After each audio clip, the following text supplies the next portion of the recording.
Hello everyone. तो recently ना मैंने chess.com के ऊपर 2300 का रेटिंग क्रॉस कर लिया है रैपिड के सेक्शन में। अब ये रेटिंग मैंने कैसे क्रॉस किया, क्या मेरा प्रिपरेशन स्ट्रेटेजी होता है, और डेफिनेटली ये रेटिंग तक पहुंचने में मेरे से कुछ गलतियां भी हुई है। गलतियां यानी इस तरीके से कि जो रेटिंग जल्दी पहुंचा जा सकता था या फिर जो चीजें जल्दी सीखी जा सकती थी मैंने उसको डिले कर दिया, कुछ गलतियों की वजह से, कुछ लैक ऑफ इंफॉर्मेशन की वजह से। तो अब मैं इस वीडियो में आपसे वही सारी चीजें डिस्कस करने वाला हूं कि आपका एक प्रॉपर चेस का प्रिपरेशन प्लानिंग किस तरीके से हो सकता है जिससे आप एक हायर रेटिंग जल्दी से जल्दी अचीव कर पाए और आप वो गलतियां ना करें जो मैंने की हुई है। ठीक है, तो सबसे पहले शुरू करते हैं पॉइंट नंबर 1 से। तो पॉइंट नंबर 1 ये है कि भाई आपको रेगुलरली करने पड़ेंगे पजल्स। क्या पजल्स मैंने नहीं किए थे? मैंने बिल्कुल पजल्स किए, लेकिन उससे एक छोटी सी मिस्टेक भी हुई थी पजल्स करते टाइम। पजल्स आपको इस तरीके से करने हैं कि आप जो भी पजल को सॉल्व कर रहे हो वो ना ही बहुत इजी होना चाहिए but at the same time ना ही बहुत हार्ड होना चाहिए। आपको कोई भी पजल सॉल्व करने में अराउंड 1-2 मिनट के आसपास लगना चाहिए जो आप डेली बेसिस पे सॉल्व करते हो। कुछ ऐसे पजल्स आप डेफिनेटली सॉल्व कर सकते हो जो एक्सट्रीमली हार्ड है, जिसको सॉल्व करने को आपको 10 मिनट 15 मिनट वगैरह लग रहा है, तो वो, लेकिन कुछ कुछ पजल्स उसका अमाउंट लिमिटेड रखना है। ऐसे भी पजल्स हमको नहीं करने हैं कि आपको 5 सेकंड में 10 सेकंड में उसका आंसर आ रहा है, तो ना ही बहुत इजी ना ही बहुत हार्ड। आप एक चीज याद रख लो, पजल्स इस तरीके से है कि जैसे हम लोग सुबह उठ के अपने दांत ब्रश करते हैं, तो पजल्स को ऐसा ब्रशिंग द टीथ के टाइप में ही समझ लो। पजल्स इतने ज्यादा इंपॉर्टेंट है और आपको वो रोज, ठीक है, लिटरली आपको रोज करना पड़ेगा, तभी आपको उसका एक बहुत अच्छा इंपैक्ट देखने मिलेगा। सेकेंड पॉइंट, सेकेंड पॉइंट मैं आपसे बात करने वाला हूं ओपनिंग प्रिपरेशन के रिगार्डिंग। तो ओपनिंग आपका किस तरीके से रहना चाहिए, कितने आपको ओपनिंग्स प्रिपेयर करने चाहिए। ठीक है, ये एक बहुत ही इंपॉर्टेंट क्वेश्चन होता है बहुत लोगों का कि कितने ओपनिंग मैं प्रिपेयर करूं, कैसे प्रिपेयर करूं। ये दोनों चीजें मैं आपको बताने वाला हूं। मेरे हिसाब से ज्यादा आपको 4 ओपनिंग्स प्रॉपरली प्रिपेयर करने चाहिए। अगर आप 2 भी करते हो चलेगा, बट 4 मैक्सिमम हो गए, 2 व्हाइट की तरफ से 2 ब्लैक की तरफ से। अभी आपको कौन से वाले करने चाहिए, तो देखो मैंने इससे रिलेटेड ना 2 वीडियोस बनाए हुए हैं। मैं आपको रेकमेंड करूंगा कि आप वो दोनों वीडियोस देखो, उसमें मैंने और डिटेल में इसी चीज को एक्सप्लेन किया है। एक वीडियो मैंने बनाया हुआ है 5 मस्ट नो ओपनिंग्स, जिसके अंदर टॉप 5 ओपनिंग जो सबसे ज्यादा खेले जाते हैं वो बताए हैं। प्लस सेकंड एक वीडियो बनाया है best chess opening for you. इसका ये मतलब है कि आप जिस तरीके के प्लेयर हो, आपका जो प्लेइंग स्टाइल है, उसके हिसाब से आपको कौन सा ओपनिंग बेस्ट रहेगा, कौन से ओपनिंग्स का कॉम्बिनेशन बेस्ट रहेगा, उसमें मैंने अच्छे से बताया हुआ है। ठीक है, क्योंकि हर प्लेयर के लिए अलग टाइप का ओपनिंग वर्क करता है। अभी इसमें एक और चीज आ जाती है जिसको आपको बहुत अच्छे से याद रखना है। जब भी आप ओपनिंग को प्रिपेयर करो तो उससे रिलेटेड आप कोई ना कोई मॉडल गेम्स देख लो। मॉडल गेम्स मतलब कि अब मान लो फॉर एग्जांपल अगर आप प्रिपेयर करते हो कैटलान ओपनिंग, ठीक है, ये मैंने खुद ने कैटलान ओपनिंग प्रिपेयर किया हुआ है तो मैं आपको उस हिसाब से बता रहा हूँ।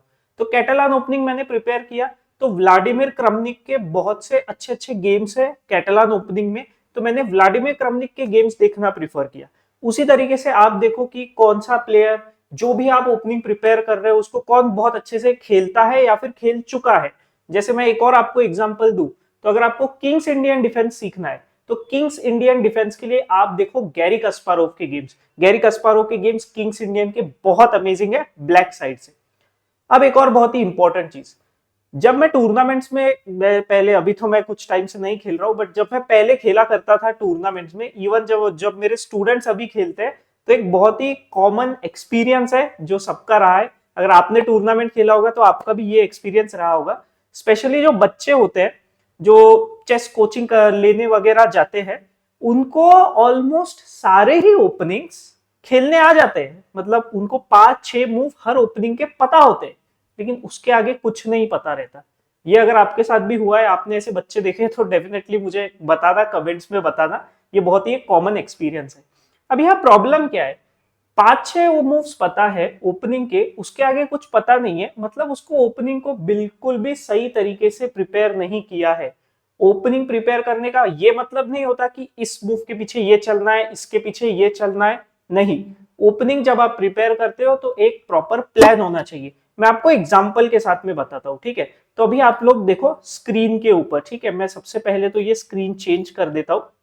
तो आप जैसे मेरा बोर्ड देख पा रहे होगे, तो जैसे मैंने कैटलान ओपनिंग प्रिपेयर किया है, तो कैटलान ओपनिंग शुरू होता है suppose D4 D5 C4 E6, तो ये क्वींस गैम्बिट डिक्लाइन जैसा दिखता है।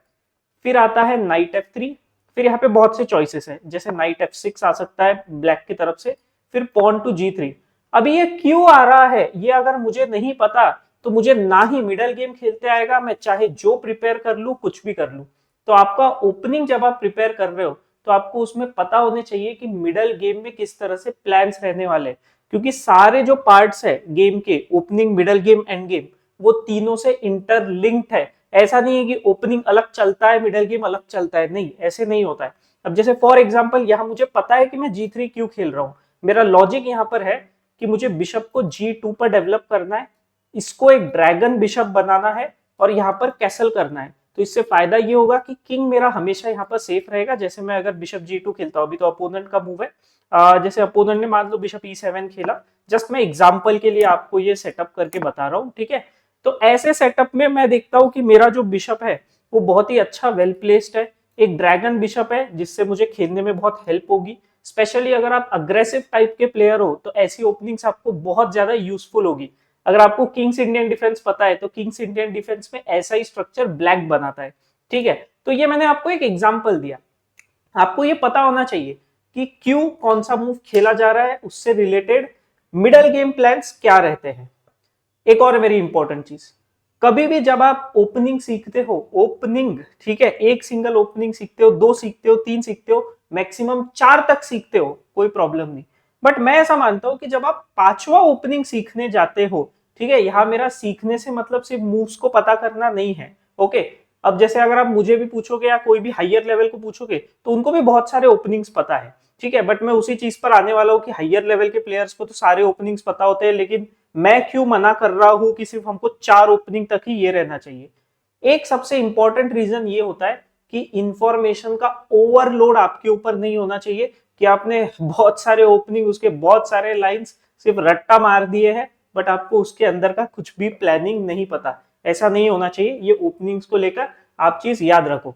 अच्छा, मैं जो जो भी इस वीडियो में और भी मेरे वीडियोस रेकमेंड करता जाऊंगा वो मैंने डिस्क्रिप्शन में दिए हुए, तो डेफिनेटली इस वीडियो के बाद आप वो वीडियोस भी चेक कर लेना, ताकि आपको टॉपिक वाइज उसमें और डिटेल में इंफॉर्मेशन मिल पाए।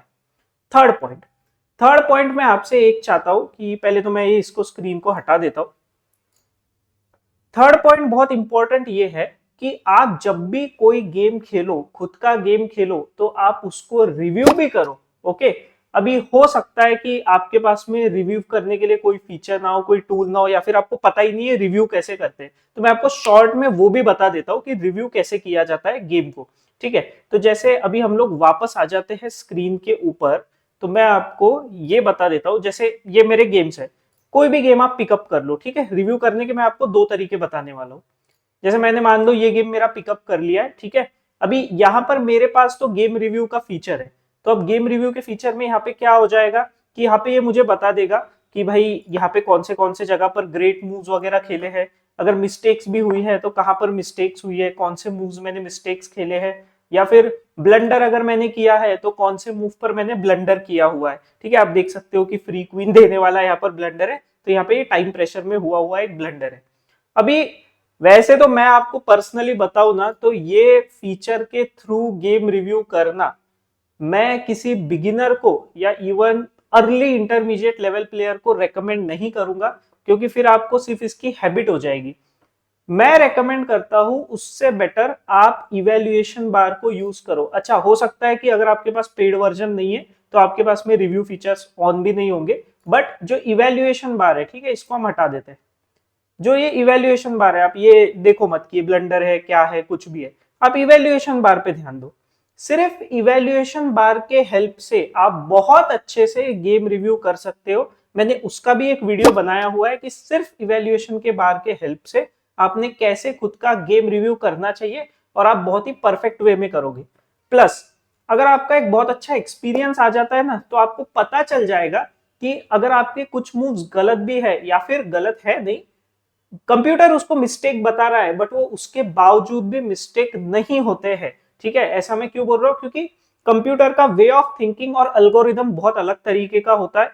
तो हमको एकदम उस पर डिपेंडेंट नहीं रहना है कि भाई नहीं कंप्यूटर ने बोल दिया मिस्टेक हुआ है तो हुआ है, अब कंप्यूटर जो बताएगा कि यहाँ पर बेस्ट मूव है अगली बार मैं वही खेलूंगा, नहीं, इसको इस तरीके से नहीं करना है। हाँ, अगर आपको इवेल्युएशन बार में कुछ चेंज दिख रहा है तो इवेल्युएशन बार के आप बार के ऊपर ज्यादा फोकस करो।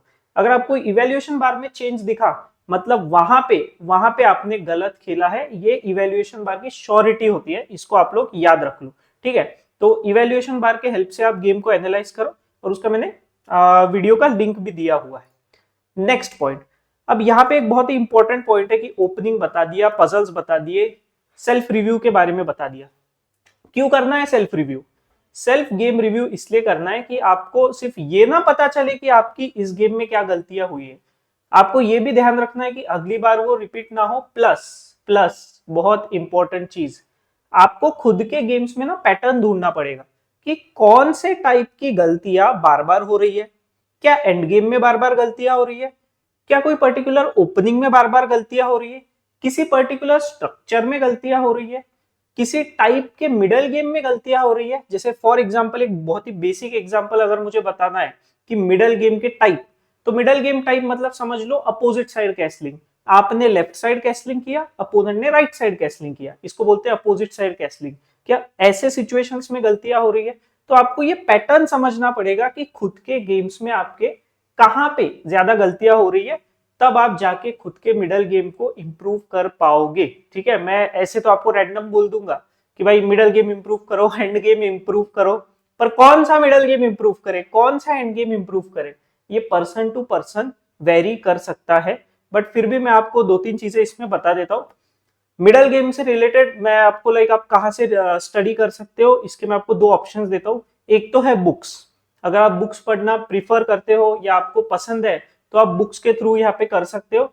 जो specially beginner to intermediate level के प्लेयर्स है, मैं उनके लिए बुक्स बता दे रहा हूँ कौन सी है, मैंने उनको टैग भी कर रखा है, तो आप डेफिनेटली वो बुक्स को चेकआउट कर सकते हो। तो 6 बुक्स मैं आपको रेकमेंड करने वाला हूँ और 6 तो मेरी फेवरेट है जिसने मुझे सबसे ज्यादा हेल्प की है। फर्स्ट बुक है Bobby Fischer teaches chess, second book है winning chess tactics, third book का नाम है chess for dummies, fourth book का नाम है चेस फंडामेंटल्स बाय कैपाब्लांका और फिफ्थ बुक का नाम है logical chess move by Irving Chernev. ठीक है, यहाँ मैंने मेरे स्क्रीन पर लिखी हुई है बुक्स का नाम क्योंकि मैं बार बार भूल रहा था। इन बुक्स के अंदर एग्जैक्टली क्या है मैंने इसका भी वीडियो बनाया हुआ है कि जो मेरे top 5 chess books for beginner इस नाम से वीडियो है। अब उसमें से ये अगर आपको देखना है कि बुक्स के अंदर एग्जैक्टली कौन से बुक में क्या चीज है, क्या टॉपिक्स आपको सीखने मिलेंगे, तो आप डेफिनेटली वो बुक चेकआउट कर लो। सिक्स्थ बुक जो मेरी खुद की पर्सनल फेवरेट है, how to reassess your chess by Jeremy Silman. Jeremy Silman की बुक्स मुझे पर्सनली काफी ज्यादा पसंद आती है, प्रायोरिटी वाइज में उनको मेरे हिसाब से टॉप पे रखता हूँ कि भाई ये मेरे लिए बेस्ट बुक है सबसे ज्यादा, क्योंकि मुझे उन बुक्स ने हेल्प की हुई है। अच्छा, जेरमी सिलमान का जो प्रिंसिपल है इम्बैलेंस का, मैंने इम्बैलेंस को लेकर एक सीरीज भी बनाई हुई है प्रॉपर, और एक्चुअली मैंने 2 सीरीज बनाई हुई है, एक मैंने पहले बनाई थी और फिर उसको कंटिन्यू भी किया था, जो मेंबर्स के लिए अवेलेबल है। और भी बहुत सारी ऐसी सीरीज है जो मेंबर्स के लिए अवेलेबल है। तो डेफिनेटली आप एक बार मेरे चैनल का मेंबरशिप जो 29 रुपीज से शुरू हो जाता है, आप उसको एक बार चेकआउट कर सकते हो। टॉपिक्स आप देख सकते हो कि क्या क्या टॉपिक्स आपको इसमें सीखने मिलेंगे अगर आप मेंबरशिप लेते हो तो। और अगर आपको टॉपिक्स पसंद आते हैं तो आप डेफिनेटली मेंबरशिप लेना आप कंसिडर करो, या फिर आप बुक्स में से भी सीख सकते हो। ठीक है, बुक्स में से और हमको बहुत सारी चीजें जो हमारे मिडल गेम में सीखने लायक है, वो क्या चीजें होती है? थीम्स हमको सीखने हैं। थीम्स माने कैसे? टैक्टिकल थीम्स, कि किस तरह से गेम में टैक्टिक बना सकते हैं हम लोग। एक तो होता है पजल को सॉल्व करना। पजल सॉल्व हम कब करते हैं कि भाई पजल का क्या होता है, जब पजल आता है तो हमको पता है कि भाई इधर कुछ तो है, तो इधर कुछ तो ऐसा धमाकेदार मूव हमको ढूंढना है, कुछ तो सैक्रिफाइस ढूंढना है, कुछ तो चेकमेट ढूंढना है। ठीक है, बट आपको वो टैक्टिक बनाना पड़ेगा। अगर आप असली में गेम खेल रहे हो तो पजल अचानक नहीं आएगा आपके सामने, आपको बनाना पड़ेगा वो पोजीशन को, तो उसी को बोलते हैं टैक्टिकल थीम। एक होता है दूसरा पोजिशनल थीम। पोजिशनल थीम में ऐसा नहीं होगा कि आपको कोई पीस विन हो रहा है, पॉन विन हो रहा है या चेकमेट हो रहा है 4-5 मूव में वगैरह।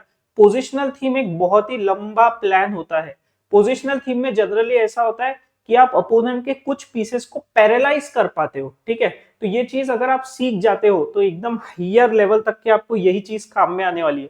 टैक्टिकल चीजें तो कैसा है, गेम में रहेगी या नहीं रहेगी। पोजिशनल ऐसी चीज है जो गेम में हमेशा रहेगी, हर गेम में रहेगी, आप किसी भी लेवल पे खेल लो वो हमेशा रहने ही वाली है। अब हम लोग बात करते हैं पॉइंट नंबर 5 की। 5th पॉइंट ये है कि खुद का जो लेवल है आप उसके हिसाब से स्टडी करो। अब इसका क्या मतलब होता है, याद है मैंने आपको शुरुआत में ओपनिंग के टाइम बताया था कि आप 4 ही ओपनिंग प्रिपेयर करो, जबकि ग्रैंड मास्टर या फिर हायर लेवल प्लेयर्स के बहुत सारे ओपनिंग्स प्रिपेयर्ड होते हैं। वेल वो उस लेवल पर है कि उनको उतने ज्यादा ओपनिंग्स प्रिपेयर करना पड़ेगा। अगर आप उस लेवल पे अभी नहीं हो तो इसीलिए मैंने बोला था कि आपके लिए मैक्सिमम 4 ओपनिंग्स होनी चाहिए। मैं तो फिर भी आपको बोलूंगा 2 से 3 इनफ होती है, 4 तक भी जाने की जरूरत नहीं है। अब खुद के लेवल से स्टडी का करने का और क्या मतलब होता है, मान लो आपका रेटिंग है 500 और आप सीखने जा रहे हो बिशप एंड नाइट चेकमेट। इस बात का कोई लॉजिक बनता ही नहीं है, ठीक है। हो सकता है गलती से एक आध बार आपके किसी एक गेम में बिशप नाइट चेकमेट आ जाए, बट इसका ये मतलब नहीं है कि आप वहां पे टाइम वेस्ट करोगे उस चीज को सीखने में। बिल्कुल इस तरह की गलतियां मैंने भी की है कि मेरा लेवल कम है और मैंने सीखा हायर लेवल का है, उसको मैं यूज ही नहीं कर पाऊंगा, उसको मैं अच्छे से सीख ही नहीं पाऊंगा, समझ ही नहीं पाऊंगा। तो हमेशा कोई भी चीज आप सीखो तो पहले आप खुद के लेवल के अराउंड सारी चीजों को समझ लो, उसको खेलो, उसको प्रैक्टिकली खेल के देखो गेम्स में, थोड़ा आपका लेवल इंप्रूव होने दो, उसके बाद आप हायर लेवल की चीजें सीखो। आप सीधा हायर लेवल की चीजें अभी सीख लोगे जब आपका रेटिंग कम है, पहले तो आपको समझ नहीं आएगा। दूसरी चीज, जैसे फॉर एग्जांपल अगर आप कोई ओपनिंग सीख लेते हो अलग सा 500 के लेवल पे, आपका अपोनेंट वो ओपनिंग नहीं खेलने वाला, तो फिर आप उधर वापस कंफ्यूज हो जाओगे कि यार अपोनेंट ने तो अलग मूव खेले, बुक में तो अलग मूव बताए हुए हैं, तो फिर अब वो खेल ही नहीं पाओगे, अब उसको एक्सप्लोर भी नहीं कर पाओगे, और इस तरह से आपने क्या कर दिया, खुद का टाइम वेस्ट कर दिया। इसलिए मैं बोल रहा हूं कि जब आप स्टडी कर रहे हो तो खुद के लेवल के हिसाब से स्टडी करो। अभी इस यहां तक के जितने भी पॉइंट्स थे ये सब के लिए इक्वली वैलिड थे। आप चाहे किसी भी टाइप के प्लेयर हो, किसी भी लेवल के प्लेयर हो, आप चेस को as a hobby Khelo, as a profession खेलो, कुछ भी करो, ये सबके लिए था। बट आगे आने वाले पॉइंट्स स्पेशली उन लोगों के लिए है जो टूर्नामेंट्स में जाना चाहते हैं, चेस को एज अ प्रोफेशनली कंटिन्यू करना चाहते हैं, और इसमें स्टडीज के अलावा और भी 3-4 पॉइंट्स है। जैसे मैं एक चीज में बहुत मानता हूं, और मतलब मानता है यानी क्या, ये चीज प्रूवन है, हायर लेवल प्लेयर्स भी मानते हैं, और अगर आपने बॉबी फिशर की मूवीज भी अगर देखी होगी तो शायद आपको पता होगा। तो मैं 6th पॉइंट जो बात कर रहा हूं, फिजिकल एंड मेंटल प्रिपरेशन, ये बहुत ज्यादा जरूरी होता है, ठीक है। इसमें क्या आता है, फिजिकल प्रिपरेशन में आप एक छोटी सी चीज समझ लो, आपको सही टाइम पे रेस्ट लेना भी जरूरी है। जब आपका टूर्नामेंट चल रहा है तो एक बेसिक चीज याद रखो, एक पानी की बोतल आप खुद के साथ में लेकर जाओ, ठीक है। जो छोटे बच्चे होते हैं उनके साथ तो उनके पेरेंट्स पानी की बोतल लेके जाते हैं, बट मैंने देखा है बहुत से अडल्ट होते हैं वगैरह, उनको पता नहीं है कि टूर्नामेंट के बीच में खाना क्या है, पानी पीना है तो बॉटल लाई हुई नहीं है। तो ऐसी चीजें मत होने दो, इसका ना बहुत ज्यादा इम्पैक्ट आता है आपके चीजों के ऊपर। आप उतना ध्यान से चेस नहीं खेल पाओगे, ना ही आप अपना उतने फोकस से टूर्नामेंट में ध्यान दे पाओगे, ठीक है। सेकेंड चीज, ये थोड़ा मेंटल रिलेटेड है कि खुद के नर्व्स को मैनेज करना। इसका क्या मतलब होता है, अगर आप जीत रहे हो तो आपको ध्यान रखना है कि आप ज्यादा एक्साइटेड ना हो जाए। ऐसा नहीं होना चाहिए कि आपका अभी हार्ट बीट बढ़ रहा है कि यस विन आ रहा है, विन आ रहा है, नहीं, ठीक है, ये चीजें नहीं होनी चाहिए। आराम से खेलो, आपके लिए विन और लॉस दोनों एक जैसे लगने चाहिए कि ठीक है जीत भी गए बहुत अच्छी बात है, हार भी गए कोई बात नहीं। इतना जब आप सटल हो जाओगे, उतने लेवल का आपका अगर पेशेंस डेवलप होता है, तभी आप जाके अच्छे से हर गेम को फोकस के साथ खेल पाओगे। मैं ऐसा नहीं बोल रहा हूँ कि बिल्कुल नहीं सोचना है, जैसे आप गेम जीत गए वेरी गुड, आप खुश हो जाओ, लेकिन थोड़ी देर के लिए कि ठीक है वेरी नाइस गेम जीत गए, मजा आ गया, अब हम लोग को नेक्स्ट गेम खेलना है, नेक्स्ट गेम के ऊपर ध्यान देना है, ठीक है, हो गया खत्म। लॉस हो गया गेम, ठीक है लॉस हो गया, कोई बात नहीं, देखा जाएगा क्या मिस्टेक हुई, बाद में सीख लेंगे, फिर अभी नेक्स्ट गेम के ऊपर फोकस करो। क्योंकि अगर आप आपका विन या लॉस, ठीक है, जनरली तो लोग बोलते हैं कि पिछला लॉस आप कैरी फॉरवर्ड करोगे तो डर लगेगा, लेकिन मैं बोलता हूं कि अगर आपका विन हुआ है, लॉस हुआ है या ड्रॉ हुआ है, आप कोई भी चीज अगर कैरी फॉरवर्ड कर रहे हो खुद के अगले राउंड में, जब आप टूर्नामेंट खेलने जा रहे हो, या फिर इवन आप घर पे भी प्रैक्टिस कर रहे हो, तब भी अगर आप पिछला रिजल्ट या फिर पिछले 3 गेम का रिजल्ट, 5 गेम का रिजल्ट या फिर कल जो हुआ था गेम्स में उसका रिजल्ट अगर आप लेके आगे चल रहे हो, कोई फायदा नहीं है। वो आपको और ज्यादा बिगाड़ेगा, आपके लिए किसी भी तरीके से हेल्प नहीं होगी। सेवेंथ पॉइंट बहुत इंपॉर्टेंट है कि आपका एक प्रॉपर ट्रेनिंग रूटीन होना चाहिए कि आपको डेली क्या करना है, वीकली क्या करना है। अभी डेली और वीकली का इसमें छोटा सा फर्क किया जाता है। अगर आप स्कूल जाते हो, कॉलेज में हो या वर्किंग में हो, तो फिर आपको शायद डेली उतना टाइम नहीं मिल पाता है जितना आपको वीकेंड्स पे मिल पाता है। ठीक है, तो आपको ये एक प्रॉपर प्लानिंग करना है कि रोज का कितना प्रैक्टिस होना चाहिए। यहाँ पे मैं आपको बात करूंगा बैलेंस के बारे में।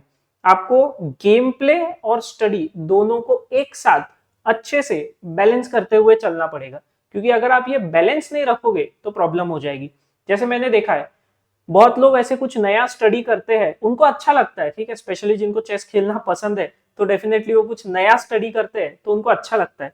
पर ऐसा मत करो आप कि आज आपने स्टडी किया तो स्टडी स्टडी स्टडी स्टडी कर दिया, ना उस चक्कर में पजल किए ना गेम्स खेले। नहीं, ये बहुत गलत बात है। या फिर आप गेम्स खेलने बैठे, 2-3 गेम आप हार गए, आपका रेटिंग कम हो गया, अब आप सिर्फ जाके गेम्स खेल रहे हो और स्टडी को बिल्कुल ही भूल गए। नहीं, ये चीजें नहीं करनी है। स्टडी को और गेम्स को दोनों को एक साथ मैनेज करना है। वापस मैं आपको एक बार याद दिला दूं, ये जो पॉइंट्स है ये मैं सीरियस प्लेयर्स के लिए बता रहा हूँ। जो नॉर्मली खेलते हैं वो थोड़ा सा फ्लेक्सिबल रह सकते हैं कि ठीक है थोड़ा स्टडी कर लिया, थोड़ा गेम खेल लिया, नहीं कुछ कर लिया, टाइम पास कर लिया, बोर हो गए। ठीक है, जो नॉन सीरियस प्लेयर्स है, जो फन के लिए खेलते हैं, मैं बोलूंगा भाई आप फन के लिए ही रखो चेस को, बहुत अच्छी बात है। जो सीरियस प्लेयर्स है वो अलग तरीके से वर्क होंगे, सीरियस प्लेयर्स पे बहुत ज्यादा बर्डन होता है। ठीक है, ये भी याद रखो।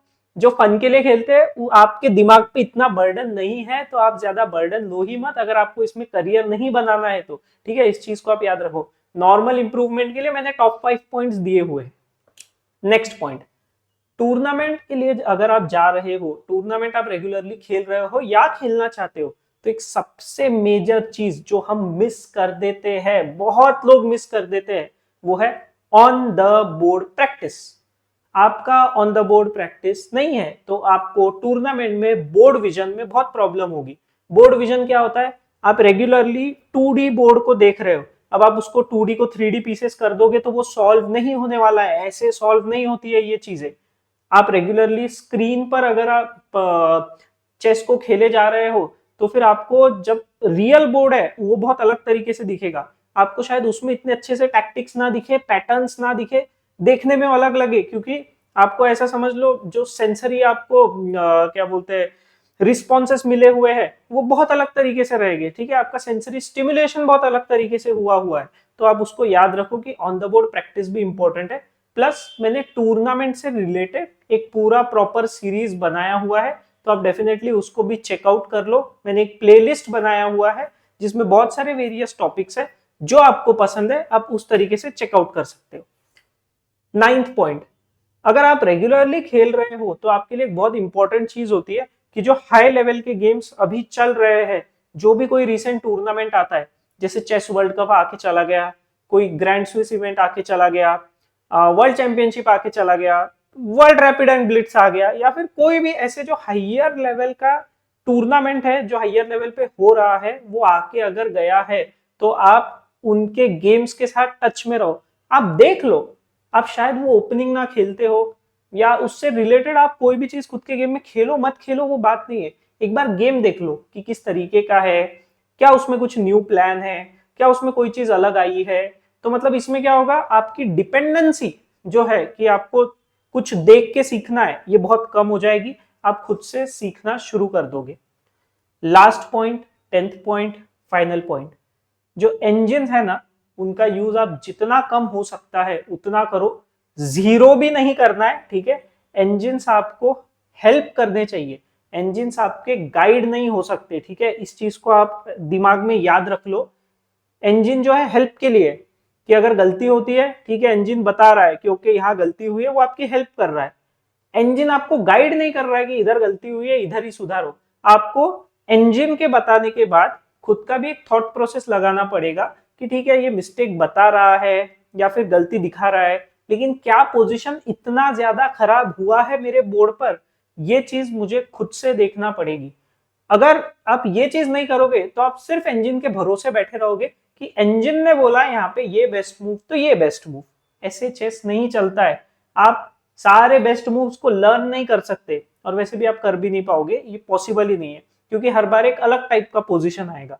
आप किसी एक पोजीशन में शायद एक बेस्ट मूव याद कर लो, 100 बार कर लो, 1000 बार कर लो, 10,000 बार कर लो, कोई फायदा नहीं है। 10,000 भी बहुत बड़ा नंबर होता है, बोलने में इजी लग रहा है, लेकिन आप कोई भी इंजन के बेस्ट मूव्स को लर्न कर लोगे तो आपको परमानेंटली प्रॉब्लम्स आएगी और आप परमानेंटली ज्यादा खराब खेलोगे। क्योंकि आप ये सोचोगे, जैसे अगर सिमिलर पोजीशन आता है तो आप सोचोगे यार पिछली बार इंजन ने बताया था कि ऐसे पोजीशन में ऐसा बेस्ट मूव होता है, तो आप फिर अगले पोजीशन में सिर्फ इंजन ने बताया है इसलिए आप वैसा मूव चलने की कोशिश करोगे। आप ये नहीं सोचोगे कि यार ये पोजीशन थोड़ा डिफरेंट है, हो सकता है यहाँ पे कुछ डिफरेंट प्लान्स हो। इन पॉइंट्स को आप लोग याद रखो। कैसा लगा आपको वीडियो मुझे बिल्कुल कमेंट्स में बताना। होप आप लोगों को ये वीडियो हेल्प करेगा हर चीज को सीखने में, समझने में। अच्छा लगा होगा वीडियो को आप लोग लाइक कर दो, चैनल को सब्सक्राइब कर दो। अब हम लोग मिलते हैं नेक्स्ट वाले वीडियो।